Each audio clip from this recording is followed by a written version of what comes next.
All right, guys, what is up?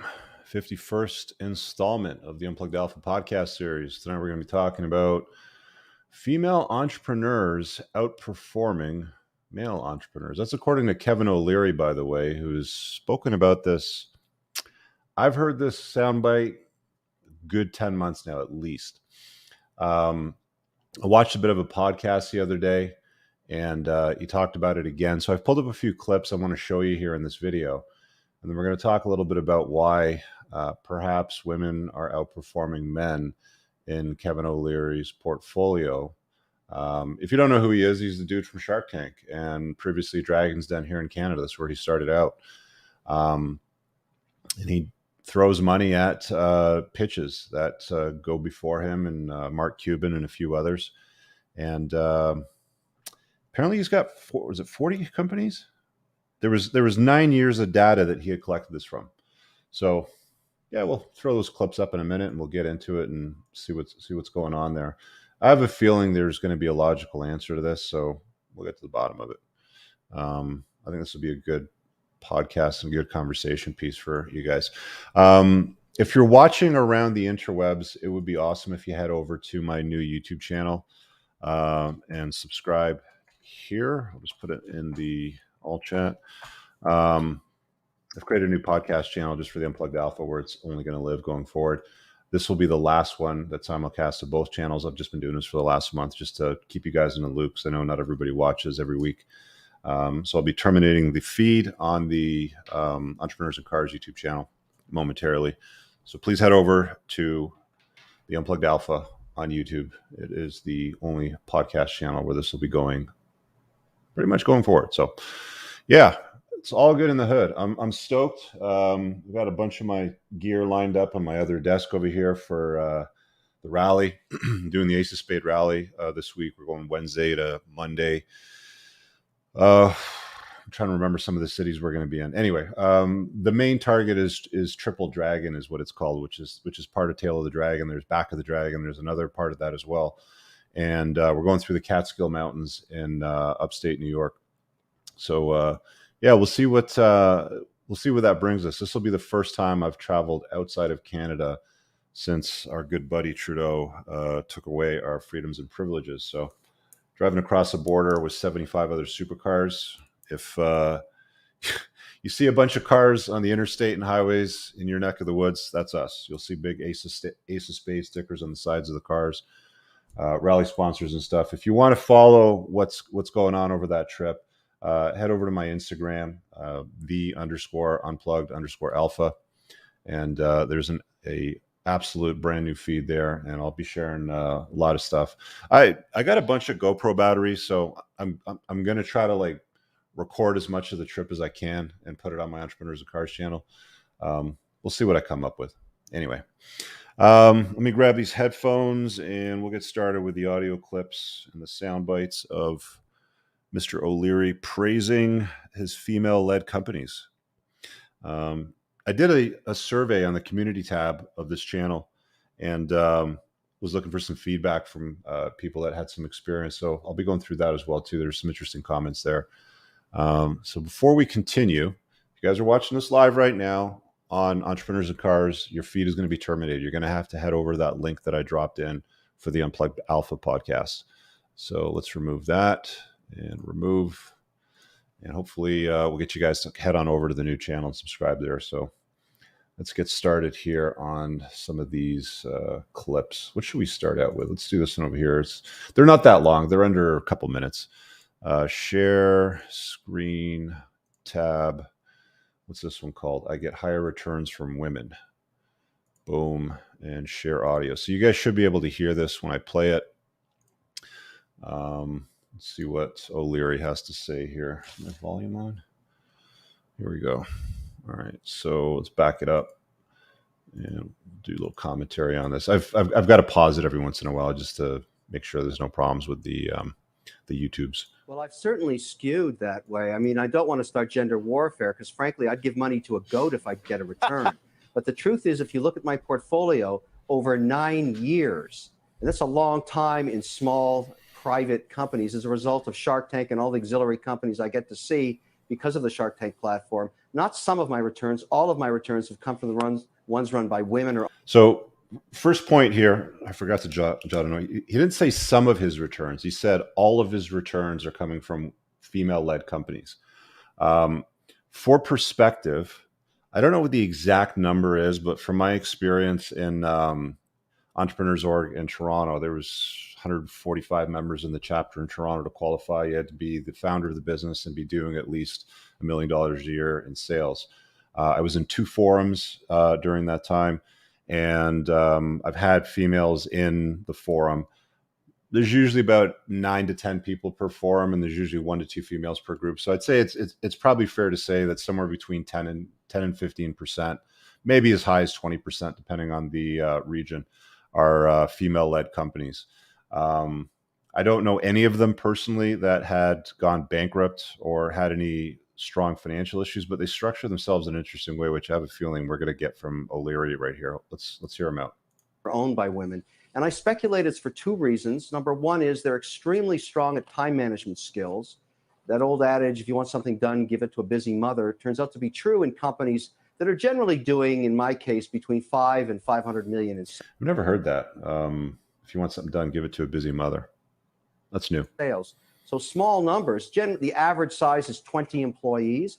They're extremely strong at allocating the time skills of those people. But secondly, and this is the most fascinating one to me, when I look at the goals that are met on a quarterly basis, particularly in revenue on the companies run by women, they achieve those goals 90% of the time versus 65% of the time on the ones that I own. Okay, so one of the points he's making here is that when women set revenue goals, which you're going to get from a guy like O'Leary, he's going to invest his money, you're going to take his capital, you're going to deploy it for whatever you need, whether it's hiring, equipment, expansion, whatever it happens to be, marketing.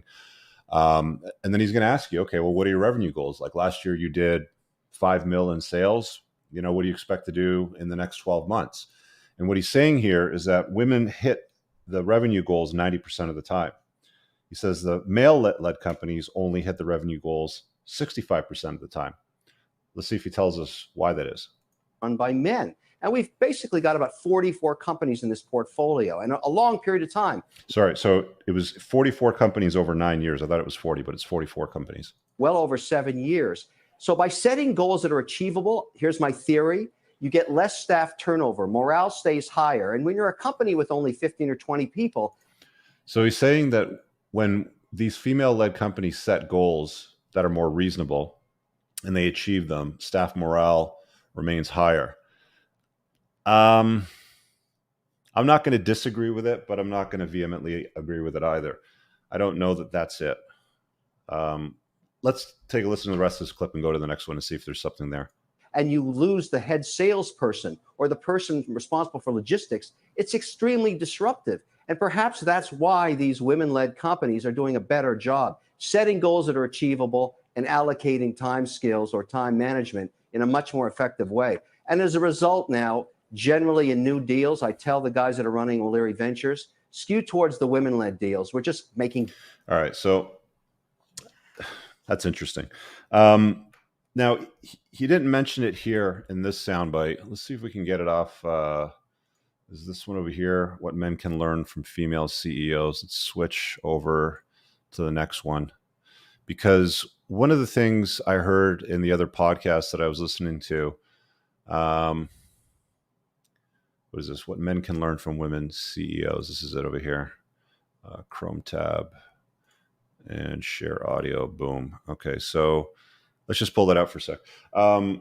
So one of the things he didn't mention in that soundbite from that news interview was that men set higher goals than women. So women aren't achieving the same revenue goals that men are setting. They're achieving the revenue goals 90% of the time as they set them.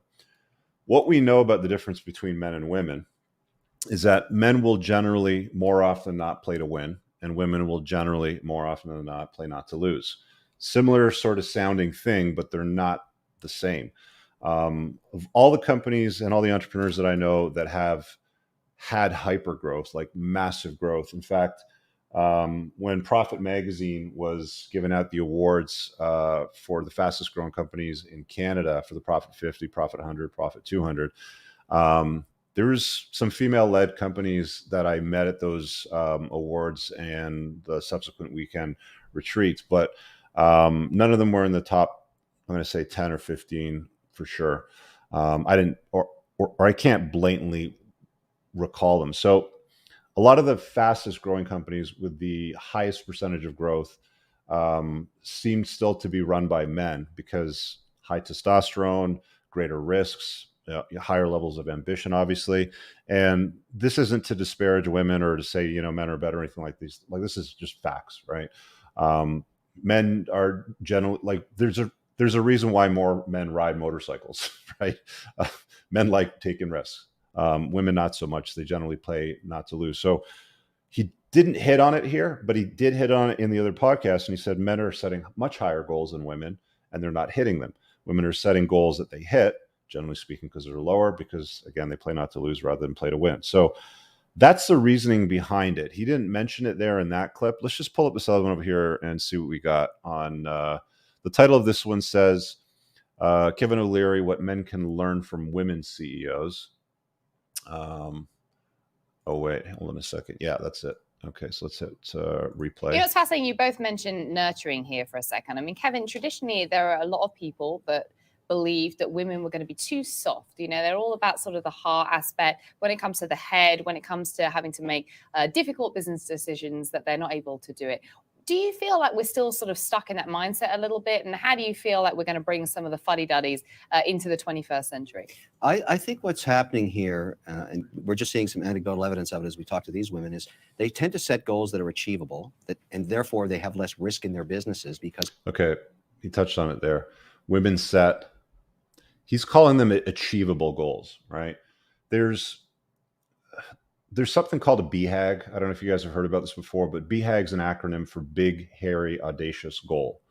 A BHAG is generally something that a company, usually a startup with a very small staff, they'll plaster it on the wall, or they'll come up with these BHAGs, which are like pretty crazy things. Like, I remember we had some BHAGs on this Can You Imagine wall. So we had this wall in our office that said, Can you imagine? It would say things like, getting a banner advertisement on the highway, being featured on breakfast television, morning news, which we managed to get actually most of these now that I'm reflecting back on it. But you generally set these like higher numbers. It's like, okay, we're looking for 75% growth this year, which isn't normal. I mean, in a startup company, it's reasonably normal, but in an older company, not so much. Like very old companies, GM, Ford, Chrysler, Xerox, stuff like that. They don't grow very fast, maybe a few percent per year, but they generally are highly profitable. They throw off dividends and they're great for investors. So, a lot of those blue chips, have themselves sorted. But where O'Leary's making his money is he's making his money off these startups that are growing and hitting goals. So he's saying right here, women set lower goals and they hit them. I'm going to use the word lower. He's saying achievable, but they're not setting goals as audacious as the men seem to be setting. They set goals that actually they can make because they just have an intuitive feeling that it's within reach, and they deliver. So intuitive feelings, right?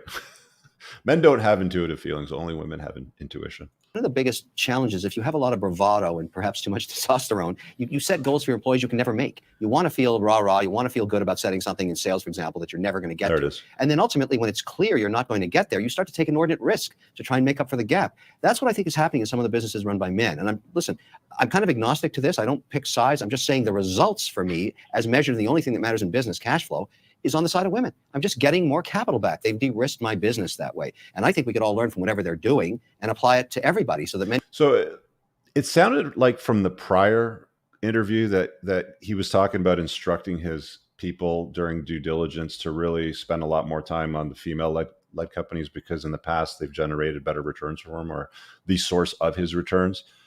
That's interesting, right? Because imagine the roles were flipped and somebody like him or someone else on Shark Tank, said something like, well, I get better returns from men, so I'm only going to invest in men. That's essentially what he was saying in the other clip. But I mean, you couldn't get away with that language today, especially on mainstream media, TV shows like Shark Tank. they would try to cancel his ass right away. And could take, sort of a playbook from them and say, why don't I do the same thing? Because at the end of the day, business is about risk. You put money out, you determine what's the probability of getting it back, but not just your original capital, you need to get a return. And so I anticipated all of these businesses that we're talking to these women in, Wicked Good Cupcakes, Honey Fund, they're really good. That's the other thing too. Like the companies that women run, they run in areas of like their expertise. It's almost like their hobbies for a lot of them. Like just kind of thinking back to my EO days. So there was a girl that ran a clothing company for fluffy white dogs. And she sourced all of her clothing from China. She was Chinese, so she would go to the factories, order the stuff, and then sell it in North America. Done very well, but she had fluffy white dogs. It was something like, she knew like the back of her hand. I think one of the mistakes that I see a lot of guys make, and I see it in the School of Entrepreneurship now too, because I've gone through the first batch of students, and a lot of guys aren't picking things that they're totally passionate about. And one of the things I've noticed about women is like, there's this one other chick that was totally stoked about electric bicycles. Sourced a manufacturer provider in China, white label branded it, started selling it in North America, did really well because, huge passion for it. Another chick I knew that did nonprofit swag, did really well with that. Another chick I knew that got into, how do you define it? It was a social and sports league, because that was her thing, when she was in university, right? So, I mean, there's that to be said. I see a lot of guys try to start up things just to make money, or because it's popular or it's trendy, or it's like, oh, I heard, if I do this, then I can make a lot of money. And it's like, the copywriting guys, the guys that do like the trinkets and Shopify store, or Amazon, deployment for men's jewelry or whatever it happens to be. I have noticed that women do move into businesses that they know like the back of their hand. Bottle breacher at delivering back a plan for a higher return. That's what matters. We're not talking about these women being as good as men. We're talking about them being better than men, as measured by return of capital. That's what I'm talking about. Oh no. Again, imagine the tables were turned and he said something 180 degrees opposite to that. Men are doing better than women. This isn't about equality. This is about supremacy. I'm sorry. And I think we should all be looking at this and saying, what do these women do? How do they do it? And why shouldn't everybody else do the same thing? I want these kind of returns from all of my deals, not just the ones run by women. I want it from all of them. And so I'm telling guys now that approach me about business saying, look at the attributes of this deal. Look at how it's structured. Look at the returns I've made on Wicked Good Cupcakes, or even Bottle Breacher, which is a brand new deal for me, is just killing it. And already here. Wicked Good Cupcakes is one of the companies he invested in. Let me just check this out. Pops up right away as soon as you start typing into Google. Wicked Good Cupcakes, nationwide cupcake delivery. Yeah, like I've seen this a lot, man. Cupcake stores. Oh yeah, these are the ones that are in the jars. These are like the jarred cupcakes. Anyway, let's keep playing this through. Here we're talking about expanding Honey Funds to Plum Funds, which is a brand new platform. This is all growth. All of this is growth. So whatever they're doing is working. And I think it's hard to say exactly what it is, but the evidence is that they're very good at managing time, number one. They're reducing their risk and their volatility by setting goals that their teams can achieve. I think there's a lot to be said for that. And lastly, they've chosen markets intuitively that they can grow in. So, I mentioned that earlier, right? They choose markets like they know like the back of their hand. These are three evidences that anybody looking at these from a petri dish would say that's what they've done right. And I think that's the way I'm going to measure as I go into start filming season 7 in a couple of weeks for Shark Tank. We have 100,000 applications. Wow. I'm going to try and find more businesses like these businesses because they've already got a. All right. Well, he's giving away the secret sauce to his peers on the show. I like Kevin O'Leary. He wrote a book a few years ago, and he also tried to, I guess, apply or run for the Conservative Party of Canada, the federal party, to become the next prime minister. But they didn't want him in. Let's just say that. So he stuck to TV and investing money, which is probably a better deal for him anyway, a far better deal. But I think he's a great guy. I've met him personally, actually. If you've seen my School of Entrepreneurship landing page. There's a picture of me and him standing together at EO Whistler.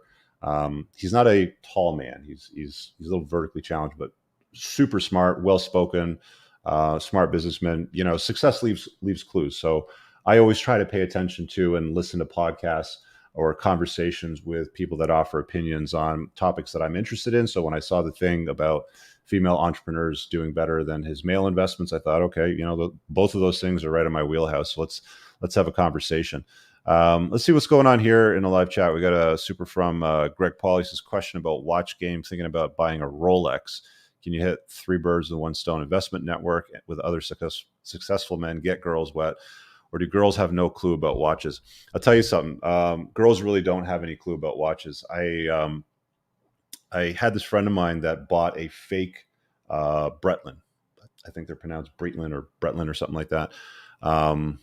He said it was like a $40,000-$50,000 watch, if you were to buy it at that time. This is a while ago. This is probably, I don't know, 15 years ago or so. Put it on, we went on our trip to, I don't know, we went Vegas, Ibiza, something like that.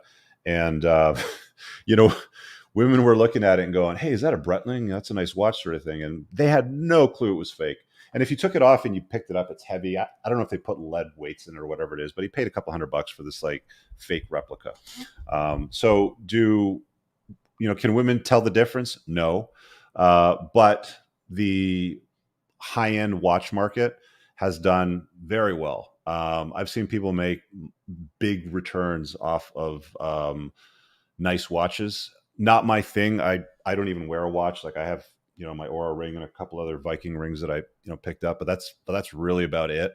I don't really like watches personally. I've got a couple of watches. I got some Tag Heuers. The idea of investing in watches and wearing your investment in it. So one of the cool things that you could do, I mean, if you have a Rolex that's worth, I don't know, $1 million or something like that, you could put it on your wrist, hop on a plane, fly to another country. You can take that off your wrist and you can sell it locally, right? You could do the same thing with Bitcoin on something that's very small and not as easy to identify and steal, right? I mean, if you're walking around with $1 million Rolex and there's people that, will hold you up for stuff like that, which you're going to run into in certain places of the world and, cities, you could lose that money very, very quickly. So, I mean, if you know what you're doing it. I don't do it. It's not my thing. What's his name? Pijman. He's got something called the Watch Trading Academy, if I'm not mistaken. I had him on a Plane to Win podcast a while back. We were talking about, his life and his business with the cars. And one of the things that he's big on is watches. So if you want more info, I'd say go and check that out. So shout out to him. What do we got here else in the chat? Hey, he's a big risk taker when driving boats. So for those of you that don't know, Kevin O'Leary has a cottage up in Muskoka, which is a couple hours north of me here. And I don't think it was him. I think it was his wife that had a collision with their boat, and she was drunk at the time, if I'm not mistaken. But they very quietly made that go away. He's playing to their tune. He knows he has a lot to lose. Unpacking. Okay. So that's the soundbite clips. Why is it? Clearly because women set lower goals than men. And it seems like when you set achievable goals for growth in an investment portfolio, as this is structured, as he sees it, women make a far better choice from, statistically speaking. So why wouldn't he continue to invest in female-led companies, or at least encourage? Like, why wouldn't you, if you know that, encourage your male-led entrepreneurs? Instead of aiming, for the stars, aim for the moon. And if you miss the moon, you're going to hit the stars, sort of thing. That's probably a better way to play it, but there you have it. I mean, the other thing that's interesting about female-led entrepreneurs, and I've got some responses here from the community tab. I did a survey earlier this week just to ask you guys what your experience has been. Let me go slightly larger screen. Let me see if I can make this a bit bigger for you. So I ran the survey and I said over here, talking Monday. So I'm curious, based on your experiences working in female-led companies, were they better run than male-led companies you've worked with for? So I'm asking specifically companies that you've worked with or for. were male-led companies run better, or were female-led companies run better? And overwhelmingly, close to 1,000 votes, male-led companies are run better. Only 2% said female-led companies are run better. Now, the comments is where it got really interesting. So this dude over here says, two things about Kevin O'Leary came to mind when I saw this. One is a guy who's worth several $100 million or more. He's in a position to only deal with the top 1% of women-led businesses. So that's true. He said they have 100,000 applications for Shark Tank at the start of the season. They were talking about filming season 7. And of the 100,000, he's only got 44 companies, that he's invested in the last 9 years of doing Dragon's Den and Shark Tank. So not a lot of the companies get money. I mean, most of them, by a very, very strong high margin, get a big fat donut. They get a goose egg. So that's interesting, and that's a very good point. So he's only dealing with the top 1% of women-led businesses. So only the best actually get through. I know there's some they push through for fodder because it would make for good TV, or it's just some batshit crazy sort of pitch that'll do really well, for the ratings. But for the vast majority, they're only sending through, the best-led businesses. So the failures never make it to his doorstep. So his investments don't necessarily represent the median or average women-led business. And 2, judging from how he operates on Shark Tank, I'd be skeptical of if his investments are actually women-led once he becomes an investor. So I'm sure he's not doing, if you're managing 44 companies, if you're filming Shark Tank, if you're constantly doing television interviews, if you're buying and trading watches, he spends a lot of his time down in Miami riding his beach cruiser, up and down the beach sort of thing. He's probably not very involved in all the companies that he's invested in, but he probably has a team that takes care of that for him at this point. So whether they're men or women, I don't know, but he's making a valid point here. He's very controlling and demanding as an investor and likes big ownership stakes. So he most likely calls the shots behind the scenes, and the females at his companies are more likely just managers for his investments at this point. That's a valid point, right? Women will typically defer to high value, strong alpha type males. So if whoever is leading, or whoever's on the board that's helping them lead up and make decisions, sort of thing, they're likely doing a good chunk of the work, whether it's a lot of it or a little bit of it. They're doing a good chunk of the work. I mean, they're offering their advice clearly. So, but at the same time, they're doing the same thing with dudes as well. So clearly, by a wide margin, he seems far happier with female-led companies. This guy here says, the company I work for is a 70-year-old family-owned grocery chain with about $3.5 billion in annual sales. It was ran just fine under the leadership of the founder. His name is Bob. A few years ago, he passed away and left the sole ownership to his only daughter. She proceeded to slice and dice the company to the bone, ripping the spirit of a father's legacy to shreds. She recently sold the entire company of 200 plus California locations to an investment group from Southern California. Hopefully they'll right the ship and get it pointed in the right direction. One of the things I've noticed about female-led businesses is female entrepreneurs. Okay, from the perspective of men and women and attraction, which is really what pretty much everything boils down to. I think it was Oscar Wilde that said something along the lines of everything in the world's about sex except for sex. Sex is about power. So one of the things I've noticed a lot, when it comes to female-led businesses is how can I put this? I don't want to dox anybody. So they have a habit of getting involved with their employees way more so than men do in male-run businesses. The vast majority of entrepreneurs that I know are dudes, and very few of them get involved, with employees in such a way that's risky. A lot of women, almost all of them, in fact, now that I think about it, have at some point gotten involved with an employee or employees. So interesting thing to note there, and some of the differences, because a lot of the time guys get criticized for, dipping the pen in the company ink sort of thing. But the reality of this is that actually, from my personal experience, an observation, it happens more with women.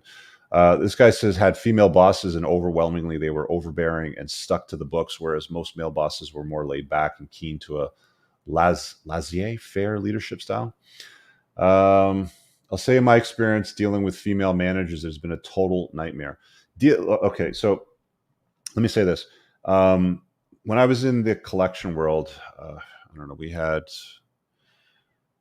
probably 600 or 700 seats in the office that I was in. So there was divisional managers for each department, for student loans, for sundry items, for federal loans, for workplace safety board claims, credit cards, unsecured. So there's all these different departments. So there's probably about 12 to 15 managers. I was one of the managers at the time when I was in the organization, and I reported directly to the vice president. So there's all these like upper level, folks that have done the work, and a small handful were women. I think 2 were women. They were so difficult to work with. Everything was like, drama. So-and-so looked at so-and-so the wrong way. It wasn't done exactly, to specifications, that they, had set. Or if you talk to them in a certain way that they don't like, they never used terms like mansplaining back then. That's a relatively new term, but similar to that, they would, why are you talking to me like that? You can't talk to me like that. So that's just how it went sometimes. I mean, but some of them are real tough cookies. Like, you would not want to be in a relationship with them.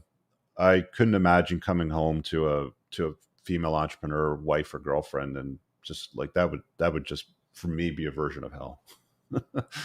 I'll say that my experience dealing with female managers has been a total mirror. However, corporate America is much better suited for women than men, in my opinion. Not sure about entrepreneurs. He's got a point. The way that corporate America is going right now, with the wokeness, of the inclusivity, the rainbow days and all that sort of stuff, it's probably beta type men and women that are leading the charge on that, for being honest. I mean, a guy like me, if I was still running my business and I had employees and I was taking care of all that sort of stuff, right now I'm a company of one and I much prefer it this way. I would, if somebody said, oh, we have to change our Twitter banner to accommodate this month or that month or whatever alphabet soup thing was going on, I'd be like, no, homie, don't play that game. But the vast majority of corporate world today, rolls that way. I did get weird requests from female employees often, even like female-led, departments. I had this one that was like obsessed with wearing her pajamas to work on Fridays for some reason. It's just strange. I was like, no, we're not wearing pajamas to work. We're coming to work looking like we need to work and get things done here. This guy here says, I work for a department within the federal government. I'd say our denial region directors, okay, and regional directors, generals work harder than their male counterparts, but I don't think it's all productive. Okay, interesting. Since 2018, I've worked with and still am working with big tech firms, but personally speaking, working in a team about female team members is 1,000% better than having them in a team, based on my experience. Okay, that's interesting. It's cutting off the end of it here for some reason. There we go. Based on my experience, females can create successful businesses, but working under them is a nightmare for a guy who is red pill aware. Yeah, I've had a lot of private conversations with guys now where they actually either leave or they aim to leave the company that they're in because they can't take the browbeating, and the word that I've heard a lot is abuse. So I'm just paraphrasing that, from their boss or from their employer in situations like that. Just see what happened to McLaren F1 team when the daughter got in charge of the company. She had to sell it eventually because her management wasn't right, says Alex. I am working for a place that used to be run more by men, but it changed over the years. And now I think the managers and executive are mostly women. And the biggest difference between men and women leaders are the lack of professionalism by the women, in my opinion. I'll tell you what, I've heard from, women, hey, Coops, bend over so I can slap your bum with my licorice in the office in front of other people. I've never heard men talk to women that way on any professional level out in the open publicly. Maybe privately, I don't know. But yeah, there's definitely a gap in professionalism here, to this point that he's making. The way they handle gossiping and other messy stuff is pretty much pretending not to hear or to see anything. And if you complain about it, they seem to manipulate you by gaslighting you in a clever way and don't take accountability for their actions. They don't seem to care as much as men, in my opinion. And there's an issue where they use the same tactics as they do. So these guys are talking about, there's one guy that was talking about corporate, one guy in IT, regional director of government, blah, blah, blah. again, to O'Leary's point, the women that he's investing in are running businesses where they know them like the back of their hands. Cupcakes, dog clothing, electric bicycles, like things that chicks care about. In the corporate world, to some of the points that these guys are making, yeah, they'll just, it's like, the old adage, like, how long you been working there? That question you ask an employee, and then her answer is, ever since they threatened to fire me, sort of thing. So he's making some points here based on his experience. Let's see what we got. It depends on the business. Women in positions of power when it comes to construction, engineering, and technology seem to have chips on their shoulders. A lot of guys have mentioned that to me. Majority of them only see these positions due to affirmative action hires and not from rising through ranks, which gives them confidence issues and turns them into complete. I got to expand this over here. For some reason, it keeps cutting that off. Oh, it doesn't even show it to me. Anyway, but yeah, valid point. Just take Amazon and eBay, for example. Amazon was led by Jeff Bezos and eBay was led by Meg Whitman. Now look at their market caps. Haven't worked around a female business, but have had female managers. Okay, nothing too out of the ordinary except for the suicidal cry for help when she sent me pictures of her weapon while she was drunk. Went over and talked about it, and then she propositioned me for sex. I'm assuming when you said her weapon, you're meaning her vajizzle. Aren't there several examples of companies led by females eventually failing? Yeah, who was that chick that got caught up in that government inquiry? That blonde girl. I can't remember her name right now. Yeah, but she did a big number and flopped everything. Okay, here we go. I've worked for female owners more than once, and the BS has always been through the roof. My wife works for a real estate firm owned by a woman and only has women working there. It's a total nightmare. She cannot jump ship yet due to the real estate rules in her state. Crazy. Okay, so yeah, that's a good point. If you've ever dated a chick that's a real estate agent, as I'm sure you have done at some point, you will notice that they do work mostly with women in their office. There was one chick that I dated that it was an all-female office. I think there was something like 18, and all I heard was Becky did this and Jill did that and that bitch and blah blah blah, and I can't believe, and it's like, I don't know how they live with that shit, to be honest with you. But O'Leary's getting better returns, and he seems happy with that. It seems like they're setting more achievable goals and dudes, and that's why it is. So there you have it. Anyway, I thought I'd throw that in the stream for today, just to see what kind of appetite you guys had for that information. Jaleel says, having a female boss is what led me into entrepreneurship.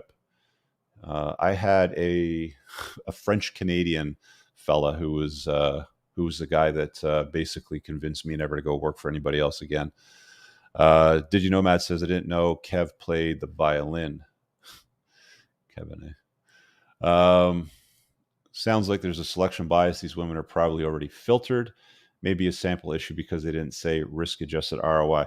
Yeah, there's another guy that made that point, obviously, but there could be an agenda on the TV show to bring the very best women forward, which gives them an opportunity to get the investment money. You have 100,000 applicants, and they want to show more women on TV, which wouldn't surprise me with the current agenda out there today. It would make sense. It would be interesting to know over the 9 years, if it's just in the recent few years, like 3 or 4 years, where they've outperformed. It would be interesting to know is if in the first couple of years, like in those 9 years ago, when there was less of the wokeness and probably less of the mandates to have certain underrepresented groups shown on television shows that wouldn't normally be represented. I'm trying to be careful with my language. All right. All right. So we're going to do some Q&A tonight, obviously, as I always do. Let me grab the link here and I'll drop it in the chat. Copy to clipboard. So you can call in and ask a question now. That's only posted to the Unplugged Alpha feed. So if you're watching this on Twitter, Twitch, or Facebook or whatever, head over there. Just search for the Unplugged Alpha, and the link is going to be pinned in the top of the message. Anything's game. Call-ins are open. Everybody, young, old, man, woman. One of the fascinating things that I've noticed, and it still continues to happen, is people will always come at me with well, you should handle things this way, or this is the way something should be done. Okay, great. If you have a better solution to something I've talked about, why aren't you calling it on my show? Let's have a talk about it. Let's hear what this idea is that you think is better. All right, let's do a little ad roll, as I always insert. It's like a quick 2-minute clip. Just check this out, pay some bills. There's some interesting stuff here. You guys should definitely participate. This episode is brought to you by the Unplugged Alpha Supplement Line, Grondike Soap Company, and Chad's Face Scrub. Brothers, if you're like me and you take what you put in your body seriously, you'll want to use the Unplugged Alpha Supplement Line. An obsession with absorption is what sets this line apart from the others. You want to make sure you absorb as much of the supplements as possible so you don't end up peeing out expensive urine. My supplement line is made in the United States from the highest quality domestic ingredients, and unlike cheap supplements from China and plastic bottles, mine ship in dark glass bottles to keep your supplements fresher, longer, and won't seep endocrine disrupting plastics into your supplements. Nothing is a hard tablet. Everything is an easily digested bioavailable capsule.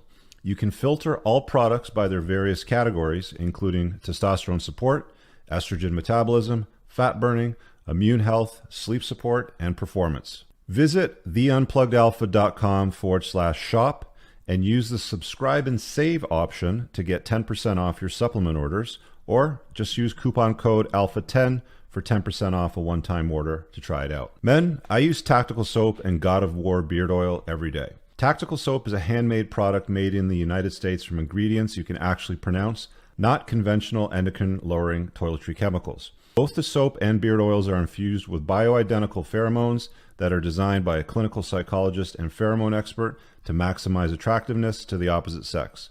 Visit coopersoap.com and get 10% off your order today. Gentlemen, my go-to face scrub to keep this manly face clean and clear is Chad's. Again, it's incredibly important to me to only use products with all natural ingredients without nasty chemicals that disrupt male hormone levels or convert to estrogen in your body. And unlike watery scrubs that slip between your fingers, this thick face scrub with black lava sand gives you powerful results in one go. Visit getchads.com and you'll be redirected to the Amazon store. You'll get 10% off when you use coupon code GetChads10. You can find all the links I've just mentioned pinned below in the top YouTube comment. If you want to learn more about why I endorse these natural products to my audience, search on my YouTube channel for an episode I did with Dr. Anthony J titled Playing to Win number 21, How Estrogenics Make You Fat, Sick, and Infertile with Dr. Anthony J. Let's get on with the show. All right, what's up? We're back. I'm going to throw this desk up so I can stand up for this bit. I should mention, we added to the Unplugged Alpha store a sleep supplement. I've struggled with sleep. I forgot to mention earlier before. It's like, while I run that ad, I'm drinking my nighttime, not drinking, but I'm swallowing my nighttime supplement pills. And one of the ones that I use, let me throw it in the stream over here, add to stream so you can see it up on the screen. So this is recently added. We called it Alpha Z's. And this should really be added to the testosterone category because sleep is like so important when it comes to your endocrine system. So this product has valerian root, chamomile, lemon balm, passion flower, GABA. GABA is great for calming the mind. I mean, if you have problems getting up in the middle of the night, you can't fall back asleep because you're trying to work through shit. GABA is great for that. L5-HTP, L-theanine, vitamin B6, and melatonin. You take a couple of these before bed, I sleep awesome. I notice a difference. Like if I don't have it with me and I'm sleeping at the girlfriend's house or I'm traveling, something like that, like I'm on the road and I've forgotten to bring them, I just don't sleep as well. So if you have sleep issues, definitely check out the Alpha Z product, and it's all there in the store for you. All right, let's remove this. We'll get to some of the call-ins here and see what you guys got for me today. Abhi, I might be pronouncing that wrong. What's up, brother? You're muted, by the way.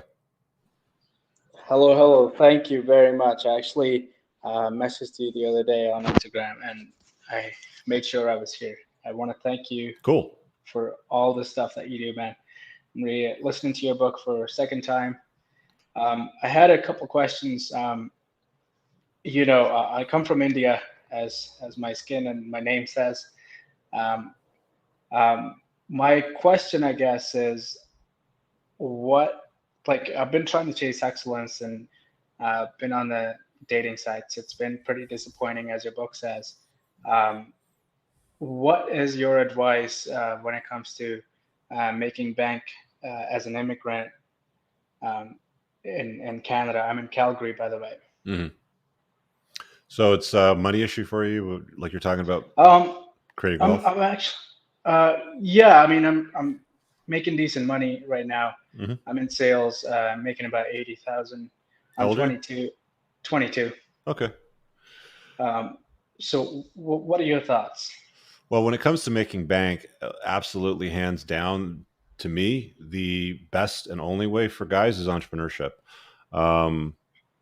Really, like your categories are going to be STEM fields, science, technology, math, engineering, like anything with a professional designation that's a high income earner, accountant, lawyer, surgeon, doctors, dentist, depending on where you live. Like in Canada, like medical field doesn't pay nearly as well as in the US, but you get the idea. So that's one area where, you can make serious money. High ticket sales, selling yachts, jet planes, Rolls Royce, exotic cars, you can make a pretty strong income there. High end real estate, for example.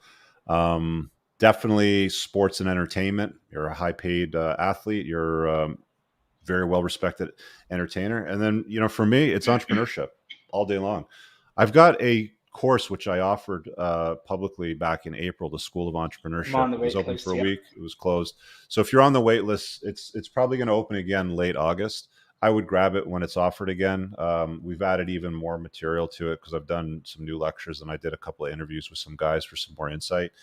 But it's a mindset course. It's not, do A, B, C, D, and you'll become a successful entrepreneur. It's like, hey, these are the kind of businesses that you want to look at. These are the kinds that you want to avoid. Here's what HR means to you. Here's what government and taxes and legal and sort of thing. So I cover all the main things from altitude, but it's up to you to come up with the idea that's going to make you that, those millions and create the wealth. There's support in the group. There's a private Facebook page and there's Zoom calls, Q&A. I did one earlier today for 90 minutes.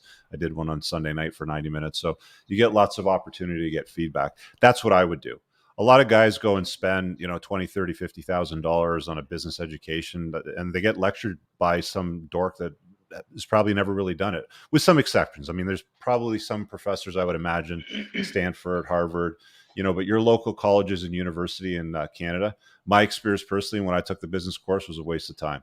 The guy that was teaching the business course didn't know shit. I learned nothing there. I would have been better off taking that money and using it to try to start a business. That's why I say, the cost of entry to get my course is fucking peanuts compared to what some people are paying, for an education with little letters after the name in business. Most guys don't use anything they're told in school for that. And you don't need a degree to be a successful entrepreneur. And in fact, we've seen this several times on many different television shows where they'll put the degreed entrepreneurs up against the ones that didn't even finish college or high school.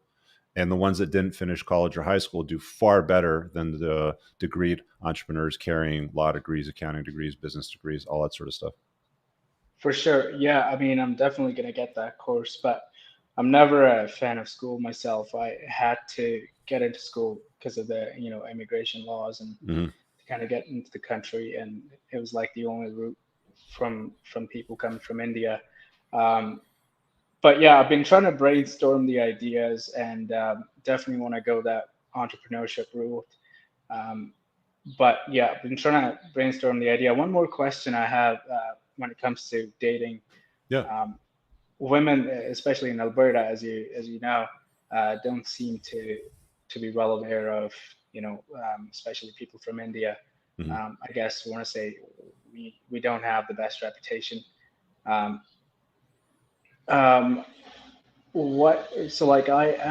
was with a girl. She is 2 years older than me. She has all the green flags that you talked about in your video. But the only thing is she's 2 years older than me. And I think I messaged you about that on Instagram. What's your advice on that? I wouldn't get too caught up in dating at 22, man. It's like, you're talking about relationships and, I'm talking to this girl that's a couple years older, blah, blah, blah. I'd be asking questions like, what kind of business can I start? You know, what do successful entrepreneurs do? What did Kevin O'Leary do to make his money where he can deploy it in investments? What did Richard Branson do? What did Shoe Dog's a great, book, by the way. It's a book about Nike. So like there's lots of resources out there that you'd be better off consuming than how do I get the girls to talk to me, sort of thing. Right. To the point of how do I get the girls to talk to me? Where do you live in Alberta? You said you're Calgary? Yeah. I mean, just to further clear that point, she is actually, she shows genuine burning desire for me. Okay. But the thing is, I don't want to pay too much attention because I do want to kind of get myself figured out first. Yeah, so don't give her every day of the week, obviously. Make sure you're on your grind, your mission, and see her when it's convenient for you. I mean, who cares? Like, you're 22. The chances of you being with her in 10 years' time, based on stats out there, are exceptionally low. But I mean, you said that you're having a hard time dating out there. So what's going on, like, when you are dating? I have no problem going up to a girl, asking for a number. That's no problem at all. No confidence issues.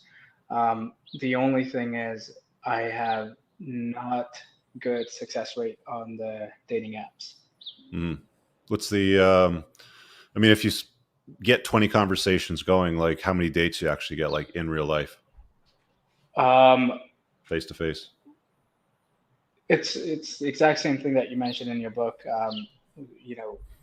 If you rate yourself from 1 to 6 or 6 or below, then you're not going to get a lot of matches, and that's the case for me. And you're going to get low quality matches too. Exactly. Very and those I don't matches. Want. But on the other hand, if I am outside, when asked, and I approach a girl, then that's a little easier. Well, look, man, like, bottom line, you already know this, but like, I've got an Asian guy in my community, and he's like flat out like, it's way harder for me, but this is how I overcome it, sort of thing. So you're going to be at a disadvantage.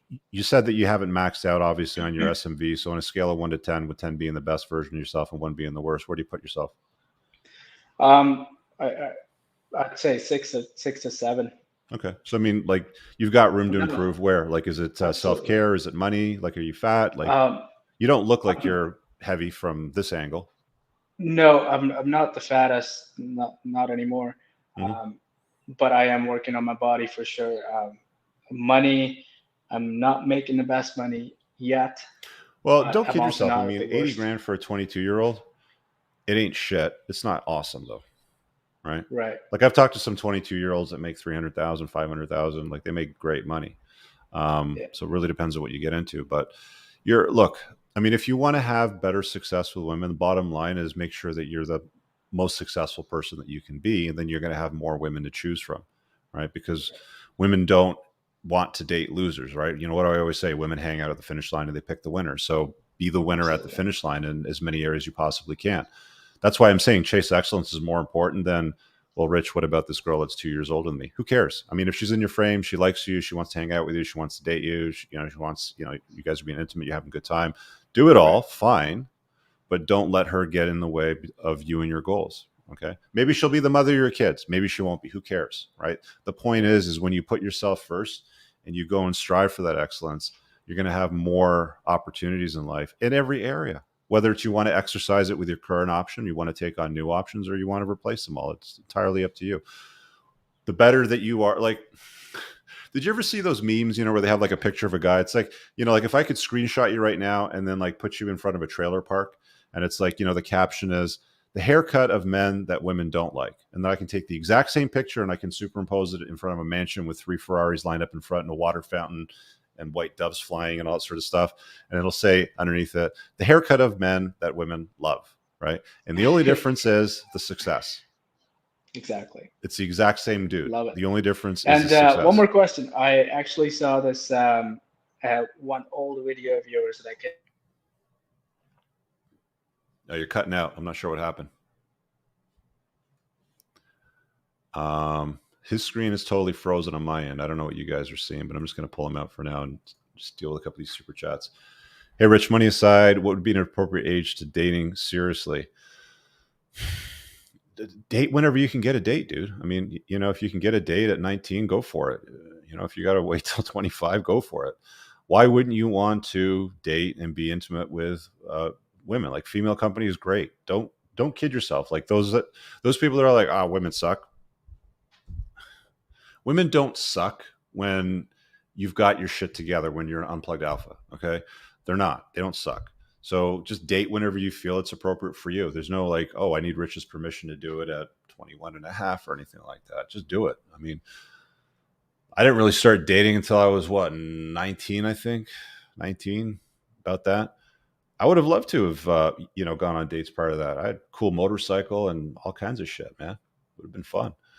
LD, isn't Kevin speaking from the perspective of an investor looking for undervalued opportunities when women aren't as able as he is?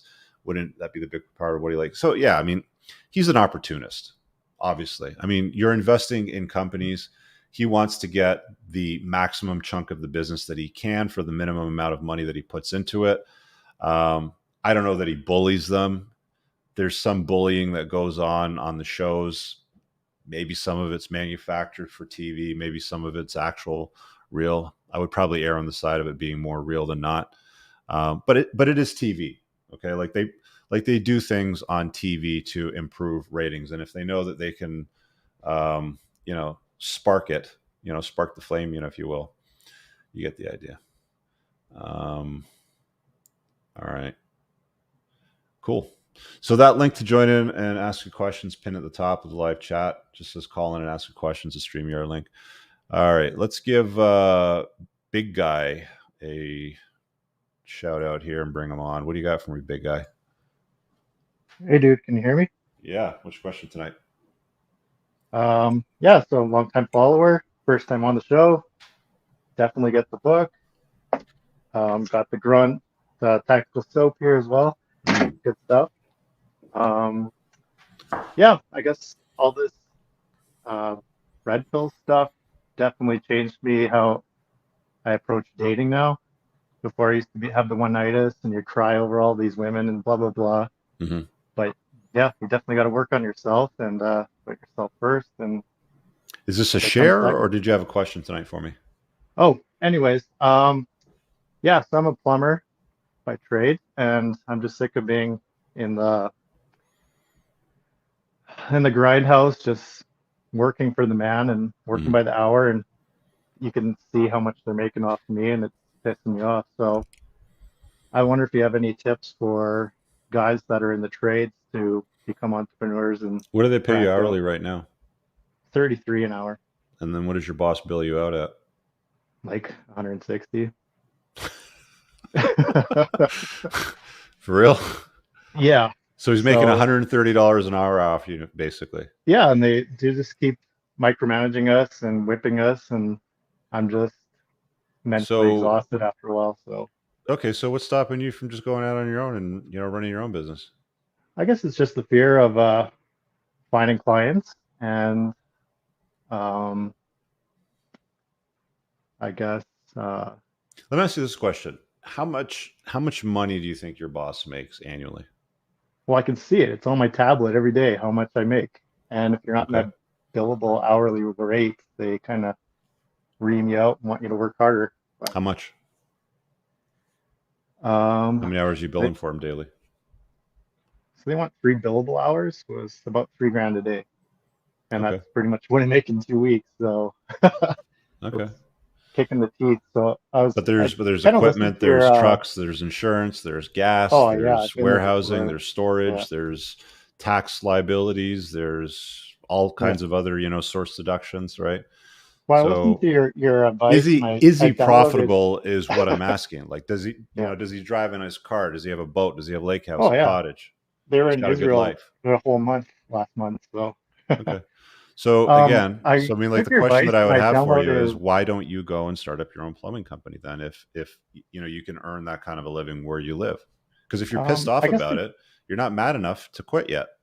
I guess I took your advice and I downloaded Audible, and I don't know the business side of things. Like, I'm a great plumber. You can be a great plumber, but you're just creating yourself a job. Yeah. So you got to be a good business person, and that's the part where I'm lacking.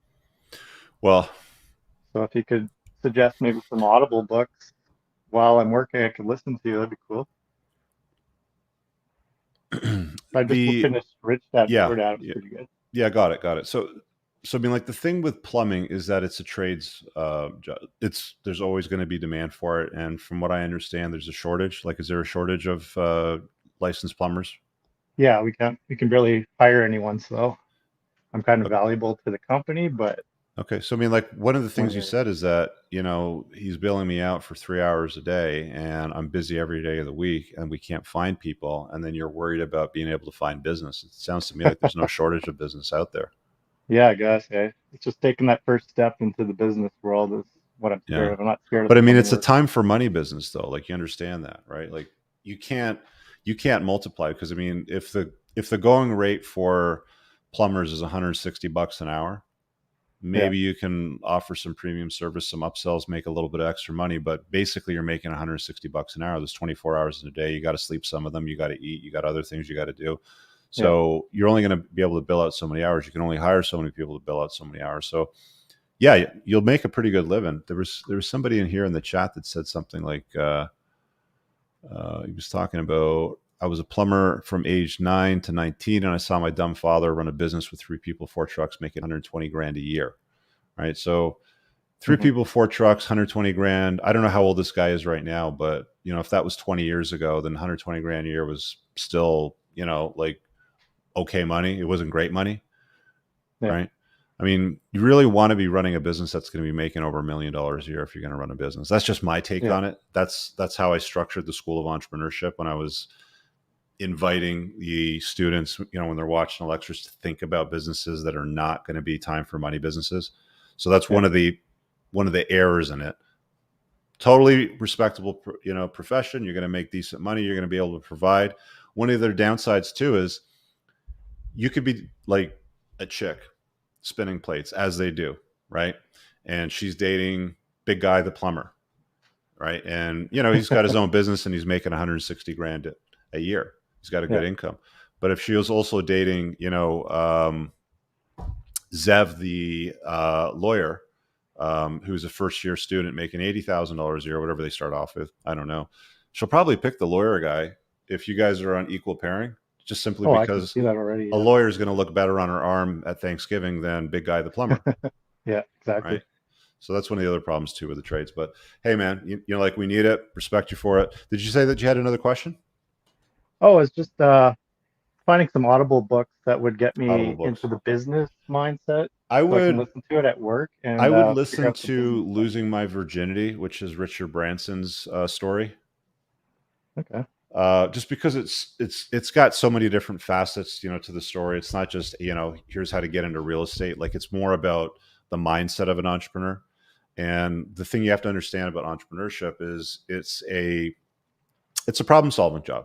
Like the most important skill that you have to have, I feel anyways, you have to be able to solve problems, because that's what your job is. There's just shit coming at you. There's legal issues, there's accounting issues, the government's up your ass over something. You've got an employee that's complaining about something. You've got a labor board issue. Like you're going to be dealing with a lot of stuff simultaneously, right? So you have to be a very good problem solver. Yeah, that's what plumbers are for. I imagine, that's what you do. Like you show up, that's okay, exactly I've got this water problem. I have to problem solve this now. And how do I fix it? Right. So you've trained your mind to be that. Now you just have to expand it on a greater role. But listen to Richard Branson's Losing My Virginity on Audible. You'll like it. Right on. Okay. All right, buddy. Take care. All right. All right. I got Bob in the house, and he wants to talk about how to deal with a disrespectful wife. Hey, Rich. Bob, are you in Amish country? What? Are you in Amish country? Amish country. Why would you say that? I'm in Florida. No, man, the beard, because I was watching this YouTube series, and this guy went to Amish country, and they have a very similar beard. Oh, with the mustache removed? Yeah. Oh, yeah, I just cut it today. Okay. All right, so you've got a disrespectful wife. So what's happening? So I'm 27 now. I was 25 when I was dating her. And one thing that I noticed now that I'm red-pilled, which was, I found your content after I got married, which was a year and a half ago. Yeah.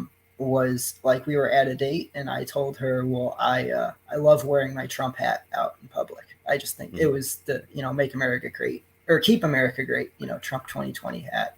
Yeah. So she's like, oh, well, you can't wear that when we're going out in public together. And I was like, well, that's my First Amendment right. Like, that's too bad. She's like, no, but you can't, you can't do that. And I think I went with it at first, and then I had my doubts. I was like, is she going to keep on talking to me like this? And then, I mean, recently we've been having arguments over stupid stuff. Have you read my book? I've listened to I've watched almost all of your videos. Okay. So, I mean, I've probably mentioned it in a video before, but men go through betatization through 1,000 concessions. So that's an example of one concession there, right? It's like, I like my Trump hat. She doesn't like your Trump hat. She tells you to stop wearing the Trump hat. So you go, okay. Right. And then you comply. So that would be one concession. So this is an example for those of you that are watching of what one concession looks like in betatization through 1,000 concessions. So I'm willing to bet, since she said she's disrespectful, she's done this more than once. Well, recently we've been having like stupid arguments. I mean, yeah, like now I have the Let's Go Brandon hat, so she won't let me to wear that in public, or even when I'm out mowing the lawn, because she's like, oh, I don't want our neighbors to see that you haven't Let's Go Brandon with the FJB on the side. And like recently it's just been stupid stuff. Like tonight it was the toilet seat. Like she was like, you have to put the toilet seat down after you use the toilet. And I'm like, okay, look, I value it. I know girls are like, they're like that, whatever.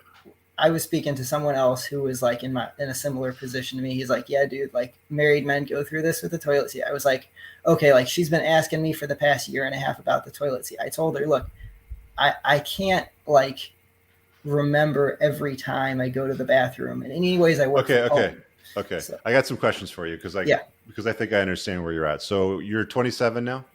I'm 27. And how old is she? 26. Okay. And what do you do for a living? I'm in the aerospace industry. Okay. And what does the missus do? She's a teacher. Shocking. Yeah, I feel like she talks down to me as a teacher. And I'll be honest, like even once I mentioned to her, like, oh, I was doing research, like, do all marriages suck? And then I'll tell you what the problem is, Bob, is that yes, you're unplugged, but you're still a beta. And every day, every week, every year that goes by, she's betatizing you further. So you see the code in the matrix, you know what she's doing, you understand the concept, but you allow it to happen. So you're still kind of like so I've recently living been in the matrix. Up. So I've been standing up recently. Like okay, and how's that working out for you? Basically, I'll say like for the toilet seat, I was like, look, like I want to meet your need. I can't promise you. And then she like got really, really frustrated and like, and it's not even with the toilet seat, but with other things. It's like 1 to 2 minutes discussing something. And then it's like name calling. And I'm like, no, I'm not going to let you call me that name. That's bullshit. Like you cannot call me stupid. You can't start cussing at me. Like I'm not going to stand up. And then she just storms off and slams the door. So one of the things that you got to understand about teachers is they spend their days dealing with small children that they get to boss around. Yeah. Usually if they deal with smaller kids like kindergarten, grade 1, it's a lot different. Yeah, that's where she is also. Yeah. So if it's the younger kids, like she's basically herding cats and she thinks that they're incompetent. They're incapable. They're small. That's how she communicates to me. Right. Too. Like, so she's looking at you the same way. Like she's looking at you like her kid. Right. And when that happens, intimacy drops, if not completely off the table, but definitely drops, to well below levels that you experienced pre-marriage with all the crazy monkey sex hanging from the chandeliers and stuff like that. Right. So that starts to go away. Then she betatizes you. Then she starts to take away some of your rights and privileges, like when you want to wear a hat, what kind of shirt you want to wear when you're cutting the lawn. We had this other discussion about we wanted to go to a certain event, and she wanted me to wear a white button-down shirt, and I wanted to wear this polo. This is like a short sleeve polo, right? It's in Florida, it's hot and everything. So I wanted to wear the polo, and she wasn't having it. And eventually I was like, you know what? I'm just gonna go. I'm gonna go there by myself. Like this is a nice shirt. Like the white button down is nice, but like that's. You want to hear a funny story? When my ex threw the engagement party, it was in July. It was hot as hell, like humid as hell. And she's like, well, what are you going to wear? I'm like, I'm going to wear this shirt and these shorts and these sandals. Well, you can't wear shorts. Why not? Because I said so. It's, because everybody's going to be wearing pants sort of thing. I was like, it's like 40 degrees and humid. I'm wearing shorts. I showed up in shorts. I was the only person there in shorts. I do as I please, right? Like women will shit test you for your competency, to make sure that she feels like she's the best that she can get. And you've already failed a bunch of those shit tests, and she's already beta-tized you. So now she has this condition in her mind, like, well, I can talk to Bob like this, I can call him stupid, or I can, tell him off for not putting the toilet seat in the right direction for me as it serves me. So to be honest with you, something like this, to try to fix it, is very hard. I don't even want to get involved. Right. I mean, like, look, if you want to book me privately and we'll do a couple hours of coaching, I'm expensive, right? Yeah, I don't have like that money. People, we have a counselor here that we go to for counseling. Okay, well, that clearly this marriage is not working out, right?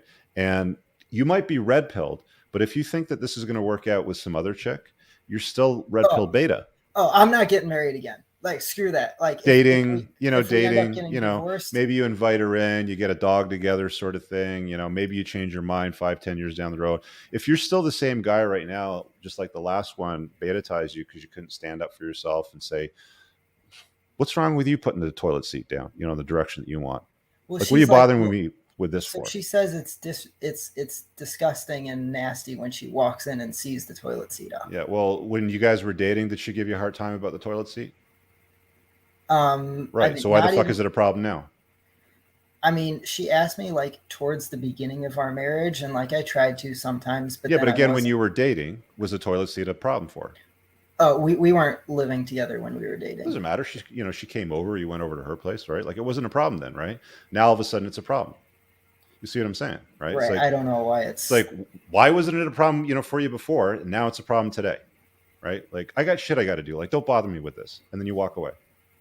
Like, that's how an unplugged alpha would handle it. It's not like bicker and engage in a fight. Like, you don't play like these silly games with them, right? So basically, you got more work to do. Like, she has to be able to look at you, and when you say no, she's like, okay. But if you say no and she's looking at you like one of her kids and you must obey, she's going to persist. If she sees you as beneath her. Women can't respect a guy unless she can look up to him. And right now she's feeling like she can't look up to you. She's feeling like, and that's why she doesn't respect you. And that's why she talks down to you. And that's why she calls you stupid, sort of stuff like that. So the work that you got to do on yourself is going to pay dividends. Maybe not in this relationship, but probably in the next one. To fix something like this, dude, it's very hard. It's in my view, not worth it. In my view, cut ties. Do you guys have kids? No kids, and she's not pregnant. Cut ties, get divorced, call it a fucking day, go do your teaching job. I'm going to go do my own thing and leave the toilet up when I feel like it. Once you figure yourself out and you level yourself up, you develop yourself as a man, become the unplugged alpha sort of thing, right? Then you'll be in a better position to make better choices with women. But I mean, you got leveling up to do for yourself. Yeah, but that, so I don't want to take too much of your time, but I think I'm a pretty high value man. Like, I have a good. No. I mean, I have a good job in the aerospace industry. What did you make last year? About 90. Okay, but I mean, you look like you're from Amish country still, right? Like, you don't look like the kind of guy that you're going to get. Like, I'm just being honest with you, dude. Like, I've seen all the data. You're not looking like the kind of guy that women are going to swipe right on enthusiastically, right? Okay, is it the beard or? It's the beard. It's the look. You don't look, very strong and masculine. I'd get some new glasses and frames, that fit your face better. Get some higher index lenses so you don't get quite the bend in the glass, sort of thing. Change your style. Yeah, the shirt kind of sucks. How tall are you and what do you weigh? 5'8". I actually got down to 130. I've been doing a lot of exercise. Okay, so you're pretty lean. Yeah, like super lean. Like my BMI is 19, and Okay, so you got to throw some muscle on that frame now. Broaden out your like. Look at me. Like I'm close to 50, and I'm in better shape than you. Like, how is that possible? I don't know. See what I'm saying, right? Working like, out, just specific weightlifting. Just do the work, right? Put in the reps. I would join a dojo, learn how to be lethal, right? Like when you start fighting and you start punching people and you start sparring and shit like that, and you knock a guy in the head, that feels fucking good.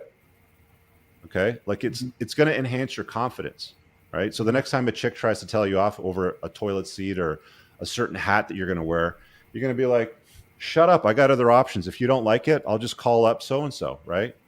You see what I'm saying, right? Because you have other options, because you're a stronger like a lot of people call themselves high value men, but they're not. Like, do beautiful women that you want to be with look at you as a high value guy? Do they chase you down? Are they blowing up your phone saying, "Hey Bob, what are you doing this weekend? Can you help me out with the what?" I mean, not now that I'm married, I haven't. Hey, listen, women would rather date a married guy than a guy that lives in his mom's basement. So the point that I'm making is that, you're calling yourself a certain value, but realistically on the sexual marketplace, when they're looking at you, you're not where you think you are. And you're definitely not where you think you are because you're getting shitty results in your marriage. I can always tell what somebody's belief system looks like by the choices they make every day and what they'll tolerate and the results that they get. So if you just reverse engineers from the top of the funnel, results, wife's a bitch, she yells at me over the toilet seat, calls me stupid. Okay, well, what choices is Bob making, right?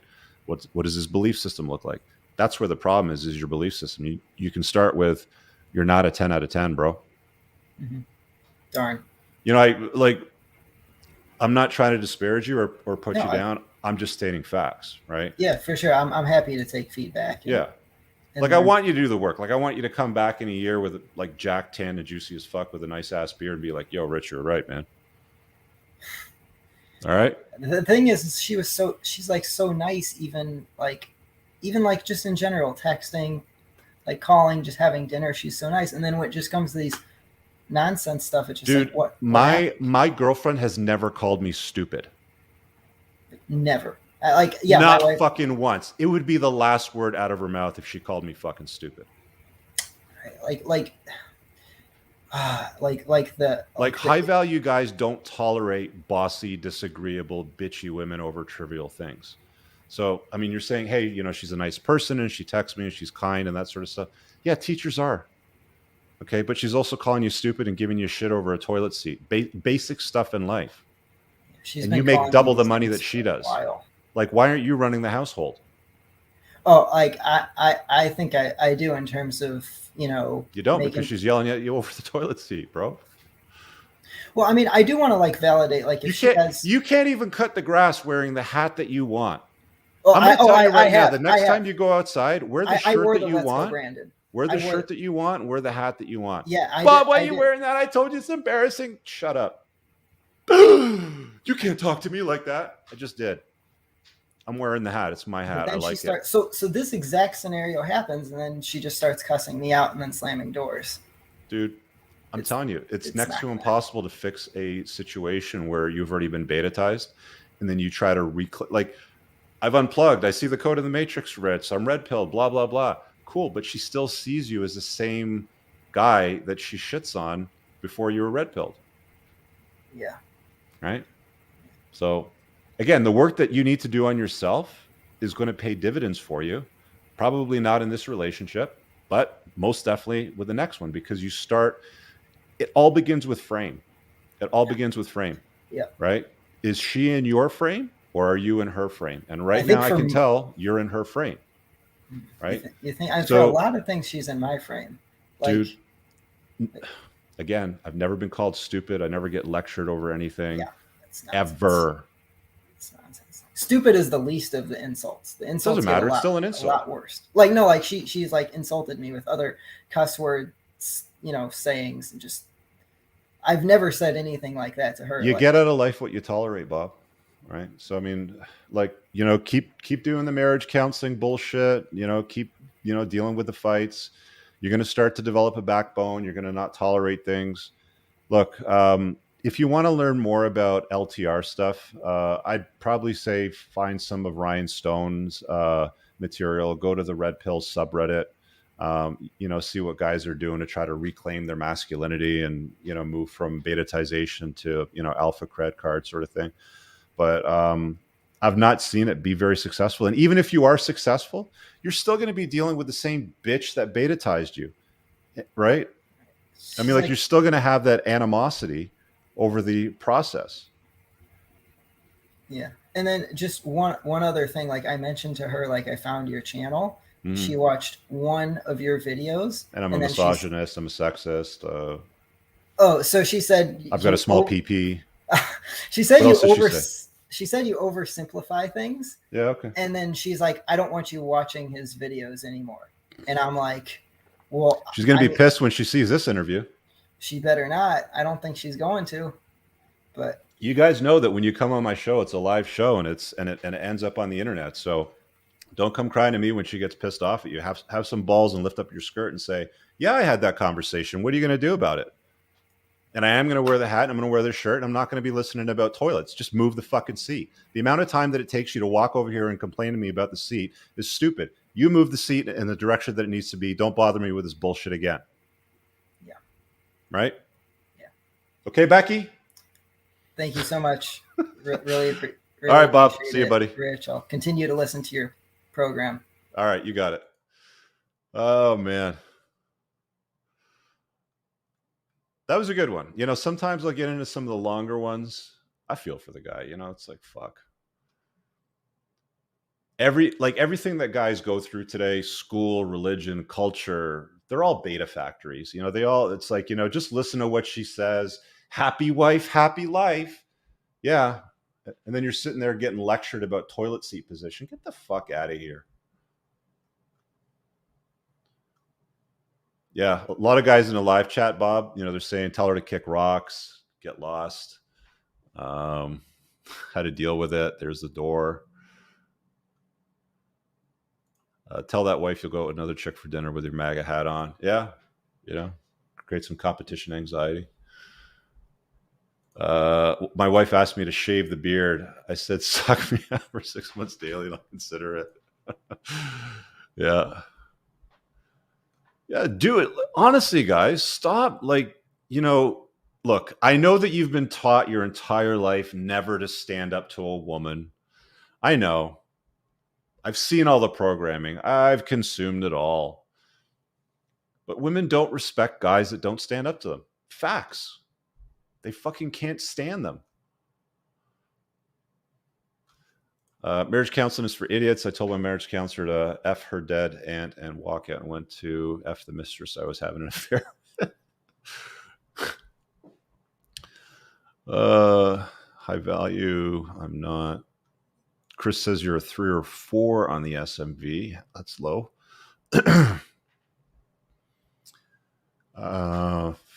Dude is delusional. Yeah, that was a good segment. I hope Bob applies it. I really do. Let's deal with what Matt's got going on here. All right, Matt, you say how to talk to friends who are getting engaged to train wrecks. Yes, sir. Can you hear me okay?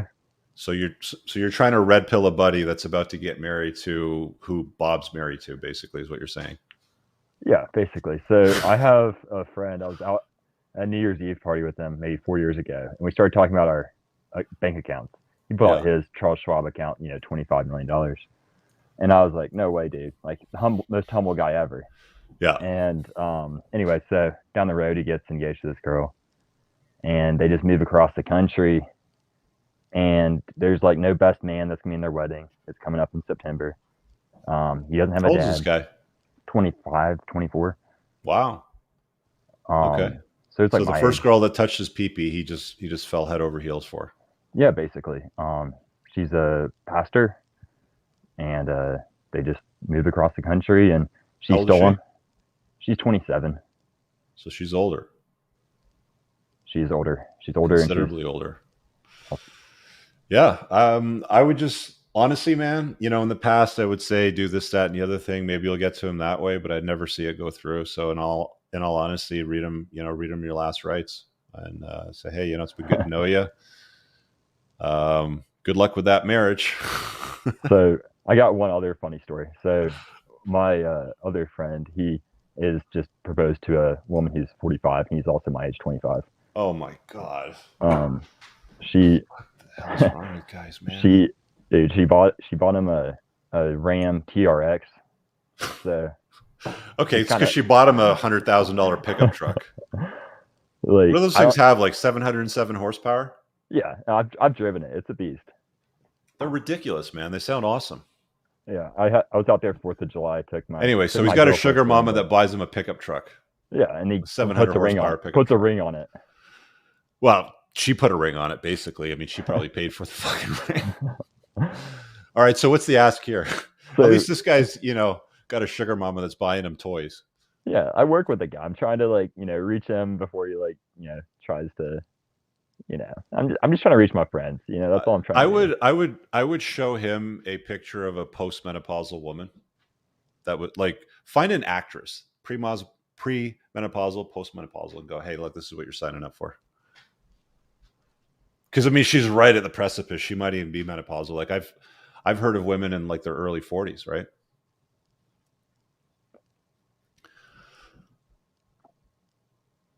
Yeah, that's. I left you speechless with that one, huh? That's where I'm at too, man. I guess that's all I got. I don't know. Chris is laughing at that. Yeah, but I don't know. Give her, man. These guys generally won't listen. Genuinely, hang on, Bob's still here. So, Bob, I know that you've been listening. If a guy like Matt said to you, "Hey, Bob, don't get married to that pastor or to that 45-year-old woman when you were engaged," do you think that your plugged-in self would have listened? I think that you have to watch. A couple weeks ago, you did a show on why smart men don't get married, and there is zero, almost zero, maybe some tax benefits, but almost zero benefit to signing up for a marriage contract on the side of the man. We know that. I put out the podcast. You guys watched it. We all agree on that. The question I have for you, though, is if Matt came at you when you were engaged to your wife and said, don't marry that woman, would you have listened to him, or would you have told him to pound sand? No, and I think even some people told me, even some people that I met just told me just don't get married. If you want to live with her or whatever, have a relationship, but once you get married, you screw yourself over in the marriage contract. Again, besides for maybe tax benefits for a married couple, there's nothing that marriage contract is going to do for a married man. Bingo. All right, thanks, Bob. Yep. All right, Matt, you good? I'm good. Yeah, sorry, man. Read those last rites. Got to pour one out for my boys, I guess. Yeah. You might have to find some new friends. Steph says these guys are looking for mothers, not wives. So he's right, because when you only mothers would be hey, Billy, put down the toilet seat, sort of thing. So when a chick starts talking to you like that, she's basically mothering you. And if you're accepting it, you're basically behaving like the kid.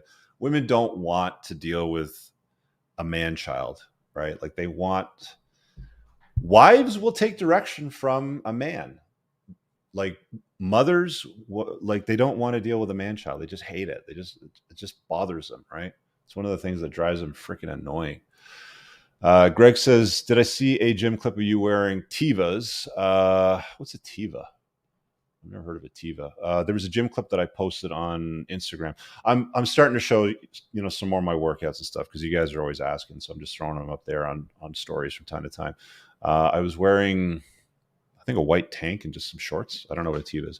W2F, also 2 guys from the gym stopped me the other day. They asked about your show. They recently saw us chatting on Sort of a Fight Club, but that's hilarious. That's awesome. Yeah, listen, guys, when you come on my show, when you call in, it's free. You're helping me, create content, obviously, but just understand that it's public. All right, so anybody can see it. Best show ever. Thanks, bro. Appreciate it. I think we're good, man. We've gotten through pretty much all the callers. It was a blast. It was nice talking to Bob. Bob, all the best with that situation. It's going to be difficult for you. Teva's a shoe. Oh no, the shoes that I usually wear are Zeros. They're barefoot shoes. They're flat shoes. Super comfortable. They're great for driving. So I like wearing those for long drives in the supercar. So this week I'm Probably going to have some scheduled stuff come out, but I'm going to be on the rally Wednesday to Monday. I'll be all down through the US. If you see me in person, say hi, obviously. I'm going to try to get some clips for you. We'll put some stories out on Instagram to show you a little bit about rally life. Maybe I'll do a video and ask guys. Would it be cool if I asked guys what they did to buy their supercars? Maybe that would be a fun set of questions to ask them and put it on Plane to Win or something. But yeah, so I don't think I'll be doing a show next Monday night. I might have to take that night off depending on how quick I get back. So, keep an eye out on your feed for it. But make sure you're subscribed to this channel, because going forward, this is the only channel where I'll be publishing the Unplugged Alpha podcast.